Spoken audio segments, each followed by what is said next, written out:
got married, and on the wedding night I came home. I'm going to continue to read some parts of my book, The Silent Scream, chapter 4, Women of Valor, and I'm going to read the excerpts showing again how nobody really listened to my feelings, and especially the women that I respected and loved. And I was at an evening lecture of one of my favorite teachers. She asked me, "Are you okay?" My teacher asked, glancing at me in the back of her car. I felt a warm shiver run through me. A teacher, my favorite teacher from seminary, had noticed me. She had offered to drive us home. She talked about goals. I had been a vibrant student, excited and interested in the lessons, but tonight I seemed different. As I listened, I kept my head looking down to hide the tears forming in my eyes. I had no goals anymore. In my Chassidic community, nobody spoke of making goals. The only goal was to get married and have children and to do the will of your husband. What other goals could you need or want? My teacher had noticed, and that was the reason she was asking me how I was. Nervous, shy, and uncomfortable, I said I was okay. Feeling fragile, I slowly got out of her car and shut the door. Upstairs in my room, I sat on my bed, looking at my face in the mirror.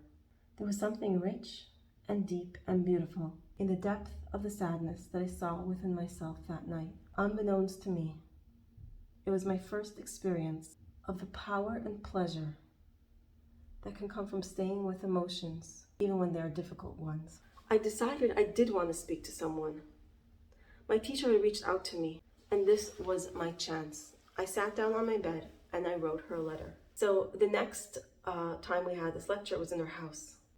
After the lecture, she called me to her kitchen. I knew she had received my letter, and again her attention excited me and made me nervous. So we set up a meeting time and I went to her house.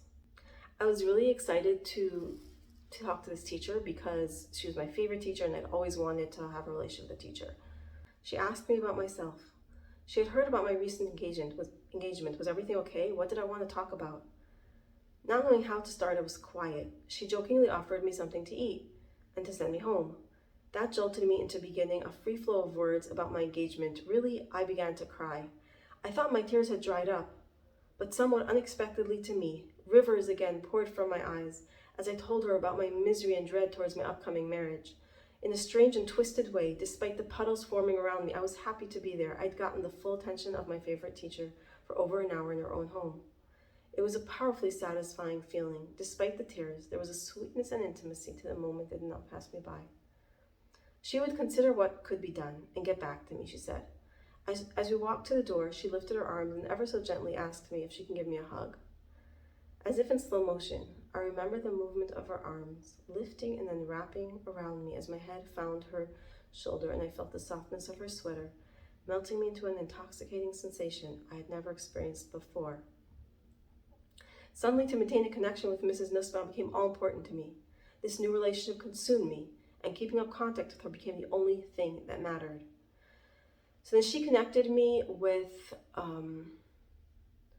another teacher, and I went to another rabbi, and I cried, and he still said I should still get married. And it was a week before my wedding, and there's this thing where I go through all the sexual rules and laws that you have to learn as a Jewish bride.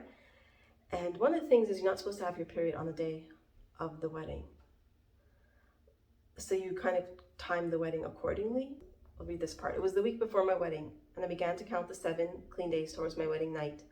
I took the little cotton square badika cloth and tried to get it in somewhere, because you're supposed to check yourself, but as a young girl, you don't really know where you're supposed to necessarily. At least I didn't really. And it was really tight, it hurt. 3 days into the counting, I saw red. I had begun to bleed. I had gotten my period on the 15th day of my cycle. That was the only time I ever got it mid-cycle. It had never happened to me before, and it never happened to me again after that. It would mean at the end of the wedding, we couldn't go home and be alone together. My body had begun its own rebellion. Again, the darkness I had fought so hard to push away from me came crashing down like angry roaring waters against a broken dam. This time, I called another woman who I used to babysit for, and she was someone who taught brides about the Jewish laws of marriage and sex. She invited me over on Friday evening, a special and beautiful time in the Jewish week. After sunset is the beginning of the Sabbath, when the rush to get the house scrubbed and the food cooked in preparation for Saturday when no chores are done and no electricity is used. The candles are lit, and while the men go to shul to pray, the women get to rest or read after the long day of preparation. Surrounded by the delicious smells of Shabbos cooking, she welcomed me into her clean home, looking serene in her customary white kerchief. I was anything but serene. I was hysterical. We sat on her couch, and again my words mixed with a flood of tears, an endlessness of pain and confusion from a place so dark I couldn't fathom. I told her maybe this was a sign that I shouldn't get married. Again, a woman I loved and trusted had nothing to say to me. She sent me home with words of comfort and reassurance that God would surely help me if I just had faith and I would be fine.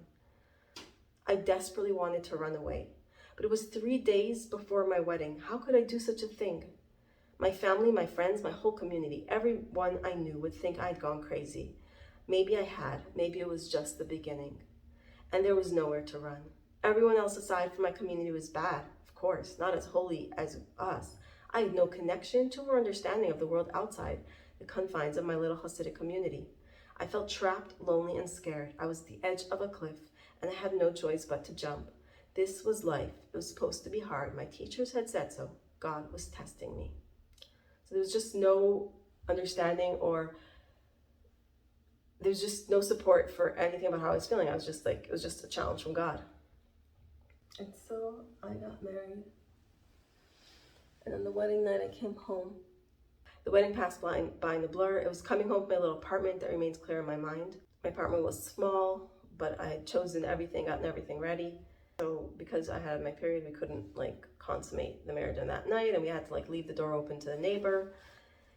And I couldn't look at my husband. I busied myself with putting my stuff away. As I stood by the table, placing my white wedding shoes back in their shoebox, the thought snuck up on me that God had arranged it so perfectly. I still had a chance to run away before this stranger, who was now my husband, would touch me. The thought lingered, but passed as I painfully reconciled myself to my situation.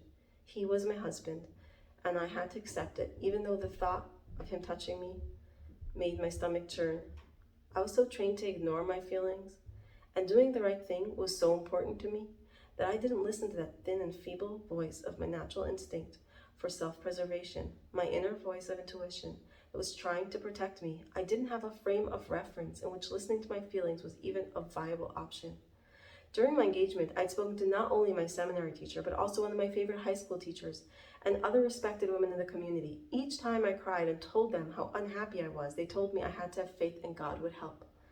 I trusted and respected these women, and no matter how difficult it would have been to break the engagement because of community pressure and the stigma attached to it, I would have listened to their advice. But they had no respect for my feelings. Not one of them advised me that my feelings mattered, that I should get clear about this before I got married.